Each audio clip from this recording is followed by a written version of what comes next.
Hi again, guys. LTN Reviews here. I'm with Ash, and we're speaking about Top Gun Maverick. The first one came out in 1986, Yeah. and so it's the direct sequel, which I'm really surprised about that they actually brought it out, and it is much better than the original film itself. So, like as always, Ashley, what are you thinking? I thought it was good that they brought back, the legacy characters. So you got Val Kilmer. Mm-hmm.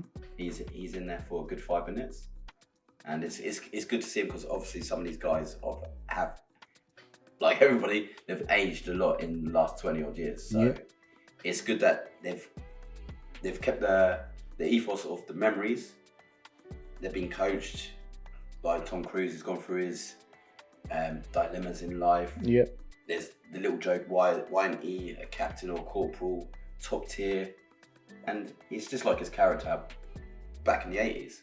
So literally it's telling a story that we've got some recruits and they're going on a mission and they need to be taught by the best. Yeah, but the best is Tom Cruise. So when we first see him, he is not in the field, so to speak. He's what is he actually doing? Actually, He's fixing up the plane, ain't he? Yeah. So he's not. He then obviously he does a bad thing. Well, not too bad, but they're just like, well, you have to go train these recruits now, and make sure who the best and who to take on this mission.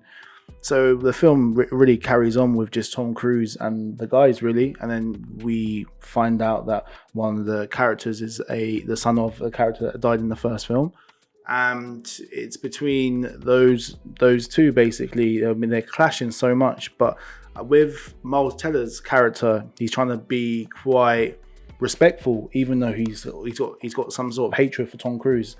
But then, you know what I mean? They obviously when they get together and they work together, it works really well. And I was just really surprised that with the first one, it's really, really cheesy. But this one, it felt like a different sort of film. It felt the same, as in it's a sequel.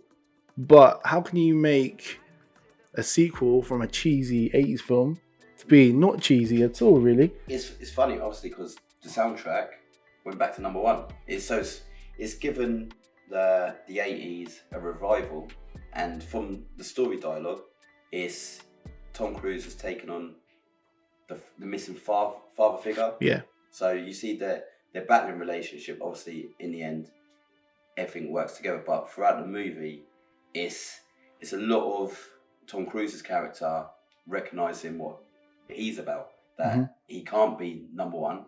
That he's got to pass it on. But obviously, how the movie carries on, you're going forward that he is like an onboard teacher. So literally he is a part of the mission. Yeah. And with the whole mission as well, I was really surprised with the, let's say, 40 minutes of the end sequence where it was so action-packed and so gripping. Like I said, again, the first one's really, really cheesy, and the way it ends is very, very cheesy, but it's very iconic. But with this, mate, the passion I felt, the worry I felt, I felt really like I can know these characters.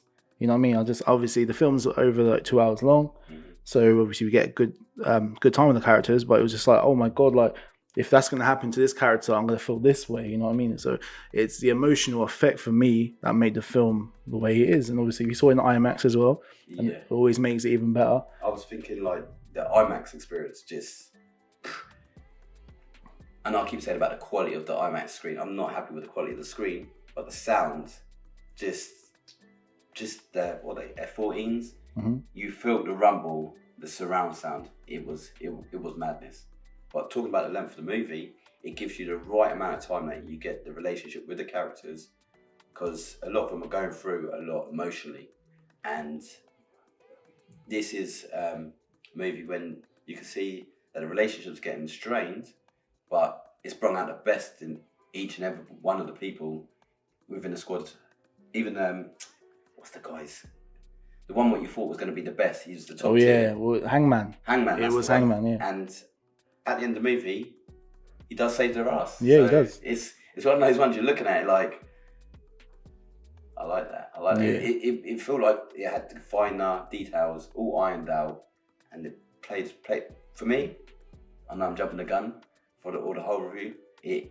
To this stage right now, right? It's my movie of the year. Good. I mean, we're 6 months in. You know what I mean? people, you know, like even with Jurassic World, they have a lot to fight against, you know. I would say it's one of my favorite films of the year. Maybe if I sit down, probably at the end of the year, we speak about the top 10 films of the year. This might crop up somewhere near like 1 to 5. We'll see, man. But yeah, it's just, I don't know. It's a very impressive film. All the cast members, fantastic. Then we spoke about Val Kilmer as well. He's kind of in the film, but at first you don't think he's actually going to be in the film because they was talking through text message. But then Tom Cruise and Val Kilmer actually meet up. So it's kind of like, it was surprising for me because I thought they kind of was going to show him in images and like audio, but we actually see the character, and that, I think that was a really nice touch. It was a good movie because it referenced flashbacks of the original movie. Yeah. So it literally gave you a heartwarming, emotional tie to the characters, what they're going through and whatnot. So for me, it obviously Tom Cruise actually directed quite a lot of this, so he does have an image to play with people's heartstrings. He does. And even with the Mission Impossible films, they keep getting better and better. And we don't know where if a sequel comes out for this or not, make it a trilogy. But they've left it open that they could do that. And I'm sure with like Tom Cruise, he's trying to see if it was well received, and it was. You know, last week it made over 100 million. You know, and this is probably like what post-COVID times, but it's obviously hard to make a film and be successful with that. So I would say well done Tom Cruise, well done everyone that was in the film. I hope to see more, but let's see. Cheers, guys.